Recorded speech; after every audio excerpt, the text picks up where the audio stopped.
நேத்து சண்டேங்க. ஸோ காலையிலேயே போயிட்டு மீன் எடுத்துட்டு வந்தாச்சு. நான் எப்படி வீடியோ காட்டுவேனோ, அதே மாரி நிலனுமே காமிச்சிட்டு இருந்தான். கட்லா மீனும், அயிர மீனும் எடுத்துட்டு வந்திருந்தாங்க. கட்லா மீன் குழம்புக்கு வச்சுட்டு, அயிர மீன ஃப்ரை பண்ணிக்கலான்னு சொல்லிட்டு ரெடி பண்ணிட்டு இருந்தேங்க. குழம்புக்கு பார்த்தீங்கன்னா, சின்ன வெங்காயம், பூண்டு, தக்காளி வதங்குனதுக்கப்புறம் உப்பு, தேவையான அளவு வீட்டு மிளகாத்தூள் போட்டு நல்லா அரைச்சு எடுத்துட்டேங்க. கூடவே புளியுமே கரைச்சு வச்சுட்டேன். எல்லாத்தையும் கலந்து நல்லா எண்ணெய் பிரிஞ்சு வந்ததுக்கப்புறம் மீன உள்ள போட்டுட்டு, அதுக்கு மேல கருவேப்பில தழை தூவி விட்டுட்டேன். ஒரு கொதி வந்தோனயுமே சூப்பரா மீன் குழம்புமே ரெடி ஆயிருச்சு.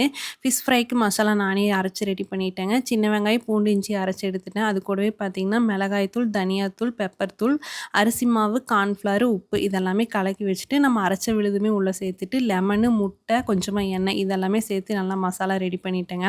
நம்ம மீன்ல அப்ளை பண்ணிவிட்டு ஒரு 2 மணி நேரம் அப்படியே மேரினேட் பண்ணி வச்சுட்டேன். அதுக்கப்புறம் தோசைக்கல்ல போட்டு ஃப்ரை பண்ணி எடுத்தாச்சுங்க. செம்ம டேஸ்ட்டாக இருந்தது.